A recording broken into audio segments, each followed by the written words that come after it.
നന്ദഗോവിന്ദം ഭജനം. അവരുടെ പാട്ടൊക്കെ കേൾക്കാൻ വേണ്ടിട്ട് നല്ല രസമാണ്. അവര് ഒരു അമ്പലത്തില് ക്രിസ്തീയ ഗാനം പാടിയിട്ടുണ്ടായിരുന്നു. ഇത് അങ്ങ് കണ്ടപ്പോ ശശികല ടീച്ചർ എന്ന് പറയുന്ന ഒരു വിശപ്പാമ്പുണ്ടല്ലോ, ക്ഷേത്ര നടകളില് ബാങ്ക് വിളി പാടില്ല, അടുത്ത വർഷം മുതൽ പച്ച പള്ളിയും ബാങ്ക് വിളിയും നിസ്കാരവും പാടില്ല എന്നൊക്കെ പ്രസംഗിച്ച് നടന്നുകൊണ്ടിരുന്ന ഒരു വിശപ്പാമ്പ്, ഇവരൊക്കെ എന്ത് കണ്ടിട്ടാണോ എന്തോ ടീച്ചർ എന്ന് വിളിക്കുന്നത്. ഇത് കണ്ടപ്പോ അമ്മച്ചിക്ക് അങ്ങ് കുരുപൊട്ടി. അമ്മച്ചി അടുത്ത പ്രസ്താവനയായിട്ട് ഇറങ്ങിയിട്ടുണ്ട്. ചിക്കൻ മസാല നല്ലതാണ്, പക്ഷെ പായസത്തിൽ ഇടരുത്.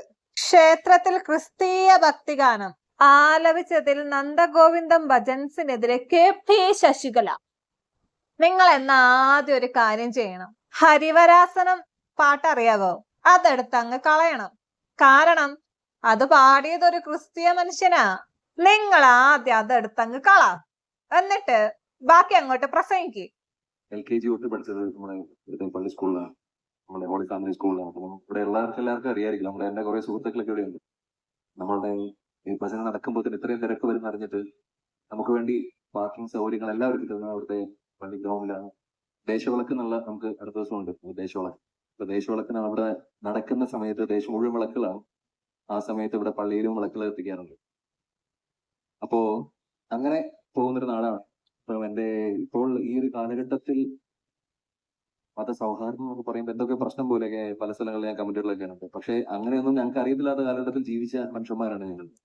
അപ്പോൾ ഇന്ന് ഭജന കേൾക്കാൻ വേണ്ടിയിട്ട് എനിക്കറിയാം, ഇന്ന് തിരുവനന്തപുരത്ത് നിന്ന് ക്രിസ്ത്യൻസ് ആയിട്ടുള്ള എന്നെ പഠിപ്പിച്ച ടീച്ചറിന്റെ ഒക്കെ സിസ്റ്റേഴ്സ് ഒക്കെ ഇവിടെ വന്നിട്ടുണ്ട്. അവരെ കൂടി ഉണ്ടാവും, ഒത്തിരി ധാരാളം ആൾക്കാർ വന്നിട്ടുണ്ട്. ഇപ്പോ ഒരു കാര്യങ്ങളിലെ വ്യത്യാസമൊന്നും കാണാത്ത ഒരു നാടാണ്. അപ്പം നമുക്ക് വേണ്ടി ഇത്രയും സൗകര്യങ്ങളെല്ലാം ചെയ്തു തന്ന അവർക്ക് വേണ്ടി ഒരു പാട്ട് നമുക്ക് പാടാനല്ലേ.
പുള്ളി പറഞ്ഞത് ശരിയാണ്. മതസൗഹാർദ്ദം എന്നൊക്കെ പറയും, ഇപ്പൊ കുറെ എണ്ണങ്ങൾക്ക് എവിടുന്നൊക്കെയോ കുരുപൊട്ടുന്നുണ്ട്.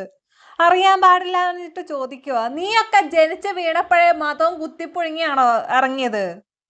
ഒരു പ്രായം വരെ, അതായത് ഒരു തിരിച്ചറിയാൻ പറ്റുന്ന ഒരു പ്രായം ഉണ്ടല്ലോ, മനുഷ്യന്മാർക്ക് തിരിച്ചറിയാൻ ഉണ്ടാവുന്ന പ്രായം, ആ സമയം മുതലാണ് ജാതിയും മതവും രാഷ്ട്രീയം ഒക്കെ ഓരോരുത്തരുടെയും തലയിൽ കയറുന്നത്. അതുവരെ ജാതിയും ഇല്ല, മതവും ഇല്ല, വർഗവും ഇല്ല, വർണ്ണവും ഇല്ല.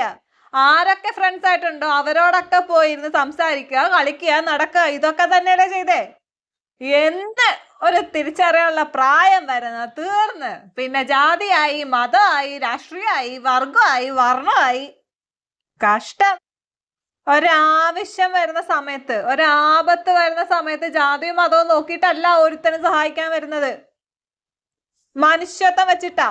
അതാദ്യം ഈ ജാതിയും മതവും ഒക്കെ തലയിൽ കൊണ്ട് നടക്കുന്നവന്മാർ ആദ്യം അതൊന്ന് മനസ്സിലാക്കണം. ഒരു കമന്റ് ഉണ്ടായിരുന്നു, ഹിന്ദുക്കളുടെ ചെലവിൽ പ്രശസ്തി നേടിയ ശേഷം ഹല്ലേലൂയ പാടുന്നത് വലിയ തെറ്റാണ്, മാങ്ങാത്തൊലിയാണ്. അവരുടെ പാട്ടിന് ഹിന്ദുസ് മാത്രമല്ല ആരാധകരായിട്ടുള്ളത്. ഹിന്ദുസ് ആണെങ്കിലും ക്രിസ്ത്യൻസ് ആണെങ്കിലും മുസ്ലിംസ് ആണെങ്കിലും അവരുടെ പാട്ട് കേൾക്കുന്ന ആൾക്കാരാണ്, അത് ആസ്വദിക്കുന്ന ആൾക്കാരാണ് ആണ്.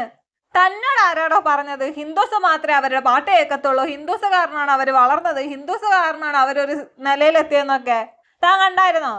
അവരുടെ പരിപാടികളിൽ ഹിന്ദുസ് മാത്രമേ പോകുന്നുള്ളൂ എന്നുള്ളത്.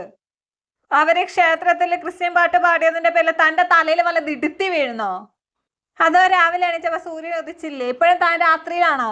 തന്റെ തലയ്ക്കൊന്നും സൂര്യൻ ഉദിച്ചിണ്ടാവത്തില്ല. ഉണ്ടായിരുന്നെങ്കിൽ കുറച്ചെങ്കിലും വെളിവുണ്ടാവേനെ. അതില്ലാത്തതാണ് ഇപ്പൊ ഈ കാണുന്നത്. ഇനി ശശികല അമ്മച്ചിയുടെ ഒരു പോസ്റ്റ് ഉണ്ട്. ഇതുവരെ അവരെ ആരും അഭിനന്ദിച്ചിരുന്നില്ലേ? 10,000 മണിക്കൂറുകൾ അവരെ കാത്തിരുന്നത് നിന്ദിക്കാനായിരുന്നോ? എന്താണ് അവരെ നിന്ദിച്ചത്? അതൊന്ന് പറഞ്ഞു തരുമോ അമ്മച്ചി? ക്ഷേത്രത്തിൽ ക്രിസ്തീയ ഗാനം പാടിയതാണോ ഇത്ര വലിയ നിന്ദയായിട്ട് നിങ്ങൾക്ക് തോന്നിയത്? അത് നിങ്ങളുടെ ചിന്താഗതിയുടെയും നിങ്ങളുടെ മനസ്സിന്റെയും നിങ്ങളുടെ വിവരമില്ലായ്മയുടെയും കുഴപ്പം. അതാദ്യം മാറ്റണം. ചെറിയ പ്രവാഹം അരുവിയാണ്, തോടാണ്, പുഴയാണ്. അവയൊക്കെ ഭൂമിയുടെയും ജീവജാലങ്ങളുടെയും ദാഹം മാറ്റാനും മനസ്സും ശരീരവും കുളിപ്പിക്കാനും ഒക്കെ നല്ലതാണ്. പക്ഷേ പ്രവാഹത്തിന് ശക്തി കൂടിയാൽ അത് പലതിനെയും ഒഴുക്കിക്കളയും. ചൂരൽ മലയിലേക്ക് പ്രവാഹം ശക്തി കൂടിയതിന്റെ അനുഭവം എന്താണെന്ന് നമുക്കറിയാലോ. ചൂരൽ മലയിൽ നടന്ന ദുരന്തവും ഇവരുടെ പാട്ടും തമ്മിൽ നിങ്ങൾ എന്തിന്റെ ബേസിലാണ് വിവരമില്ലാത്ത വിഷം ചീറ്റുന്ന തള്ളയെ നിങ്ങൾ താരതമ്യപ്പെടുത്തുന്നത്? ഇരിക്കുന്ന കൊമ്പ് എത്ര വലുതാണെങ്കിലും സ്വയം മുറിച്ചാൽ അത് മുറിയാതിരിക്കില്ല. എനിഹൗ, ആശംസകൾ. എത്രയൊക്കെ അവരെ പറയാനുള്ളതൊക്കെ പറഞ്ഞിട്ട് അവരുടെ ഒരു ആശംസ കൊണ്ട് ഉപ്പിലിട്ട് വെക്ക തള്ളേ നിങ്ങള്. ചിക്കൻ മസാല നല്ലതാണ്, പക്ഷെ പായസത്തിലിടരുത്. ഒരു വീട്ടമ്മയുടെ ഉപദേശമാണ്. വീട്ടമ്മയുടെ ഉപദേശം, ഇതുപോലെ ജാതിയും മതവും തുപ്പുന്ന വീട്ടമ്മയുടെ ഉപദേശം അവർക്ക് വേണ്ട, ആവശ്യമില്ല. നിങ്ങളുടെയൊക്കെ മനസ്സ് ഒരു കാലത്തും നന്നാവത്തില്ല. നിങ്ങൾക്ക് എങ്ങനെയെങ്കിലും ഇവിടെയുള്ള ക്രിസ്ത്യൻസിനെയും മുസ്ലിംസിനൊക്കെ ഓടിച്ചിട്ട് ഇതൊരു ഹിന്ദു രാജ്യമാക്കി മാറ്റണം. നിങ്ങളുടെ പാർട്ടിയുടെ അജണ്ട അതാണല്ലോ. ആ അജണ്ടയും തൂക്കിപ്പിടിച്ചിട്ട് നിങ്ങൾ നടക്ക്. ഏതെങ്കിലും ഒരു സാഹചര്യത്തിൽ നിങ്ങൾ വീണ് പോകുന്ന ഒരു സിറ്റുവേഷൻ ഉണ്ടല്ലോ, അന്ന് നമുക്ക് കാണാം നിങ്ങളുടെ ഏത് ആൾക്കാരാണ് വന്ന് സഹായിക്കുന്നതെന്നും നിങ്ങൾ അപ്പൊ ജാതി മതവും കോപ്പും നോക്കുന്നുണ്ടോന്നും.